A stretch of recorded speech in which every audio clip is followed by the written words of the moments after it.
요한일서 4장 13절에서 19절입니다. 하나님이 우리 안에 거하고 하나님의 사랑이 우리 안에 거하는 줄 어떻게 아느냐? 성령으로 압니다.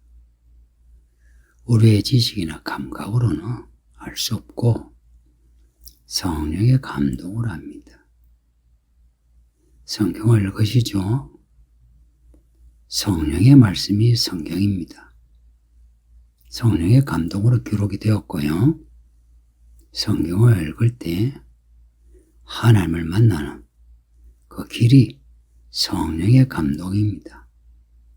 성령의 감동하니까 감동이란 말이 어렵죠? 성령 안에란 뜻입니다. 요한일서에 계속되는 전치사 말씀 안에, 바울은 또 그리스도 안에, 아니냐 바뀌냐 어떻게 구별하냐면요, 내가 말씀을 읽고 듣고 행하려고 할 때에 말씀 안에 있어요. 내가 성령을 순종하고 성령을 따라 가리라 하면 성령 안에 있습니다. 우리의 마음의 태도가 중요합니다. 성령으로 하나님을 알아요. 그러니까 우리의 지식으로는 알 수 없고요. 그래서 교회 아무리 오래 다녀도 하나님을 모르는 사람이 있어요. 근데 교회에 나오자마자 하나님을 만나고 마치 하나님을 만진 것처럼 생생하게 하나님을 증거하는 사람이 있죠. 성령으로 하나님을 만나는 겁니다. 아버지가 아들을 세상에 구주로 보내신 것을 우리가 보았고 증언한다. 이런 요한의 고백, 사도들의 고백을 우리는 주의 깊게 읽어야 돼요. 사도들은 직접 예수님을 봤거든요. 예수님의 말씀을 직접 들었고 예수님 하신 일을 보았고 함께 하면서 예수님의 숨결을 느꼈어요. 그들은 예수님을 증거하는 증인들이거든요. 사도로서 증언하는 증인들이에요. 사도행전 1장에 보면 성령을 받고 너희도 땅끝까지 가서 내 증인이 되라 그랬어요. 어떻게 하면 증인이 되겠어요? 예수님을 만나야죠. 1장 1절에 보면 우리가 들은 바, 눈으로 본 바, 자세히 보고 우리 손으로 만진 바 된 하나님의 아들 예수, 그 예수를 우리에게 증거하거든요. 또 우리는 예수님을 직접 눈으로 보지는 않았지만 그럼에도 예수님이 하나님의 아들이신 거, 요한이 봤고 요한이 경험했던 그 예수를 우리도 믿음으로 보고 믿음으로 만지는 겁니다. 그 믿음은 놀라운 힘을 가지고 있어요. 제가 가끔 이야기하죠. 믿음은 하나님의 이야기에 들어가는 힘이라고. 교회 오래 다닌 데서 믿음이 있는 건 아니죠. 믿음은 하나님을 경외하는 태도에서 나와요. 하나님이 존재한다, 이런 데서 믿음이 나오는 게 아니고요. 그 존재하는 하나님이 나의 구주요, 나의 심판주요, 나의 왕이요 해서 내가 그 앞에 무릎을 꿇고 엎드리는 겁니다. 그러니까 하나님 앞에 엎드린 사람이 하나님의 백성, 하나님의 사람이에요. 하나님을 경외한 사람이 하나님 안에 있다고요.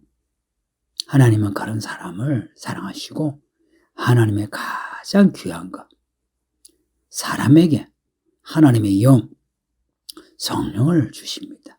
성령이 말 그대로 거룩한 영이기도 하지만 하나님의 영, 주의 영, 이것을 성령으로 번역해요. 하나님의 영을 우리에게 주신다. 가장 큰 선물 아니에요? 돈은 받아도 나중에 죽으면 없어져요. 그런데 성령을 받으면 새 사람이 되고요. 그 성령으로 우리가 죽어도 안 죽고 영원히 살아요.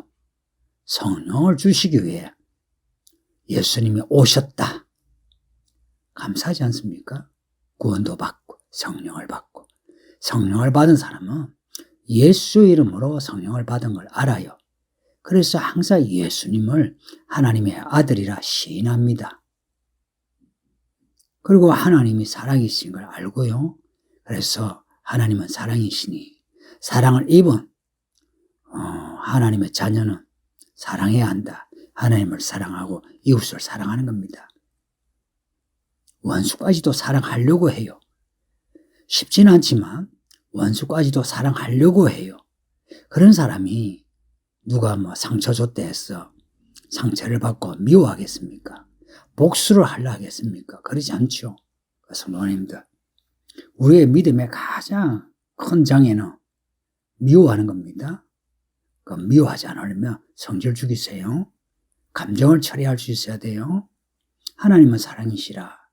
하나님의 사랑에 감동받아 보세요. 우리의 감정이요, 안 좋은 감정이 다 불태워지고 하나님의 사랑의 감정으로 한번 채워보세요. 사랑 안에 거하는 자, 서로 사랑하는 자예요. 사랑 안에 거하는 자는 하나님 안에 거하고 하나님도 그 사람 안에 거합니다. 거한다. 안에서 살아가요. 하나님이 우리 안에서 살아간대요. 놀랍죠? 또한 우리가 하나님 안에서 사는 거예요. 이렇게 해서 하나님과 우리는 주와 합한 자는 한 영이라, 하나의 영, 연합이 되는 겁니다. 이렇게 해서 사랑이 온전히 이루어져요. 하나가 되는 게 그게 사랑의 완성 아닙니까? 하나님이 내 안에 하나님이 이렇게 해서 우리가 말을 하고 행동할 때에 마치 하나님이 말씀하는 것처럼 하나님이 행동하시는 것처럼 그렇게 말하고 행동하는 거예요. 이게 완전히 그렇게 되지는 않아도 우리가 괴하신 만큼이라도 믿음으로 말하고 행동하면 하나님이 그 속에 괴하신 만큼이라도 계시면 그 말씀을, 우리가 하는 말을, 우리가 하는 행동을 그냥 헛되게 보내지 않고 열매 맺게 하십니다. 이런 믿음을 가져야 돼요. 하나님의 사랑 안에 거하는 그러한 사람은요, 하나님의 그 심판 날을 기다려요. 왜냐? 믿지 않는 사람, 사랑하지 못하고 미워하는 사람은 그 심판 날이 심판이죠. 근데 믿음의 사람에게 심판 날이 구원의 날입니다. 구원의 완성이에요. 그래서 믿는 사람은 17절 보면 심판 날에 담대함을 가집니다. 심판 날에 담대함을 가진다. 심판 날에 담대함을 가지면 심판 날 전에 살아가는 동안에 어떻게 살 것 같아요? 더 담대하지 않겠어요? 왜 담대하겠어요? 하나님이 내 안에 계시니까, 내가 하나님 안에 거하니까 그 사랑의 감화, 감동, 감사, 평안, 능력, 지혜, 지식, 이것이 가득한 겁니다. 온갖 좋은 것이 가득한 거예요. 구원이 뭐냐? 이렇게 하나님의 내용이 가득해지는 게 구원입니다. 믿음이 있는 자는 구원받아요. 우리가 아무리 못되고 약하고 내세울 거 없어도 믿음을 가지세요.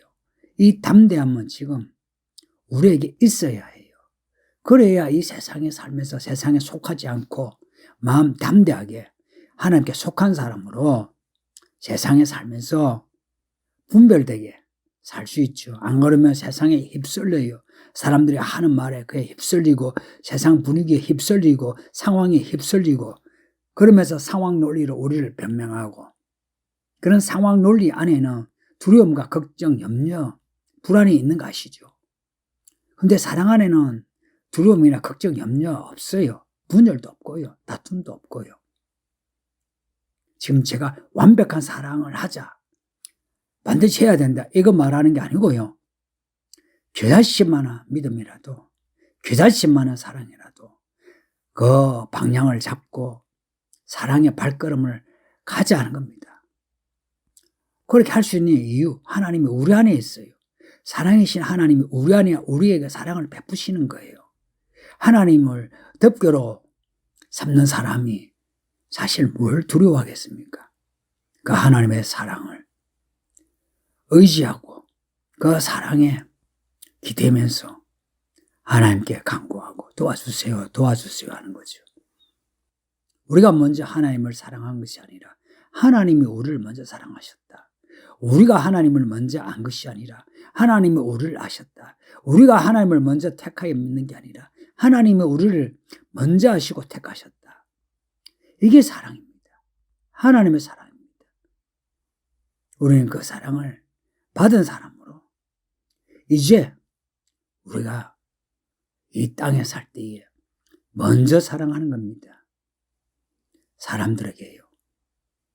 먼저 사랑의 말을 하고 먼저 사랑의 행동을 하는 겁니다.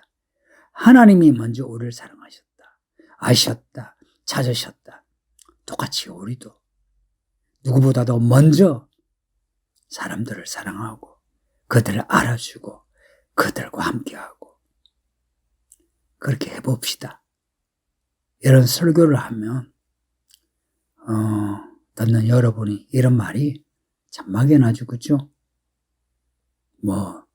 하루 3분 기도합시다. 성경 한 장 읽읍시다. 누구 밥 사줍시다. 그러면은 뭔가 분명하죠. 근데 이런 말씀은 좀 막연할 수 있어요. 근데 막연하지 마. 한번 해보세요. 모든 행동의 뿌리가 될 겁니다. 그래서 누군가가 진심으로 밥 사줄 수 있고 진심으로 그 사람을 위해 기도할 수 있고 진심으로 그 사람 위해 내가 수고할 수 있고 그런 능력이 나옵니다. 그런 믿음을 가지기를 바랍니다. 아버지 하나님 감사합니다. 오늘도 요한일서를 읽게 하시니 감사합니다. 이 말씀을 읽고 들으면서 믿음으로 끝까지 살게 해 주소서. 사람들에게 휘둘리지 아니하고 상황에 눌리지 않고 끝까지 믿음으로 살 수 있게 하소서. 우리 성도들에게 담대함을 주시기를 감사하며 예수님 이름으로 기도합니다. 아멘.